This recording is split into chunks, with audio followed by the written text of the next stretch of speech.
Well, that's great because what you just did, you tipped me off to my second question, which means I'm going to skip my first question, because you mentioned this connection between the mission and the vision and everybody, but you also talked about there's three levels of connections or three steps of connection. Can you talk about those? Just quickly define those real quick for us.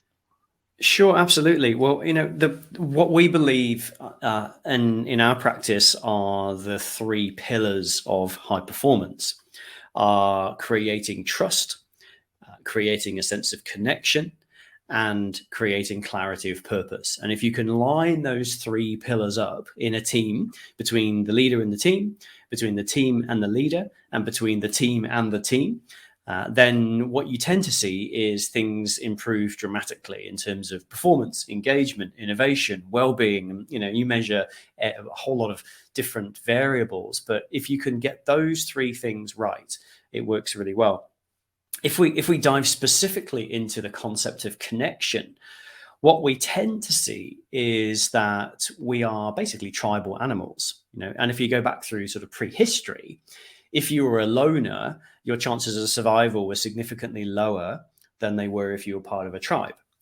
And that tribe could be a pack of animals, it could be a flock, a shoal of fish, or it could be a bunch of prehistoric humans. But if there was another set of eyes looking out for predators, if there were an extra set of eyes looking out for food, your chances of survival went up. So we became hardwired to want to connect. And, when we look at it from a leadership and team performance perspective, there's three moments or three types of connection that we really want to see occur well. Number one is connecting people into the tribe. So that could be your recruitment and onboarding process. And so when we look at the connection of people into your business, we have a framework that we use made up of 4 C's and 4 S's, the 4 C's being heart connection, the 4 S's being head connection. But essentially what they are, they're the building blocks of how do you connect somebody into your team so they become part of your tribe. They understand what they've got to do. They feel cared about. They feel like they know the culture. They feel like they understand what the expectations are on them, and so on and so on. The second type of connection is connecting people with the plan. So we have to know what we're doing. We have to know where we're going, and we have to know how we're going to do that. And more importantly, we need to know why.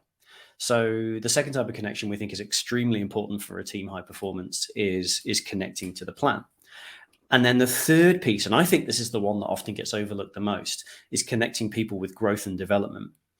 And so there's a really important piece of, yes, I might have joined the team with this set of skills, but over time, I also need to learn and grow new skills and be able to solve new problems and be able to work in new ways because the market around me is shifting, because the dynamic is shifting, because things are always moving.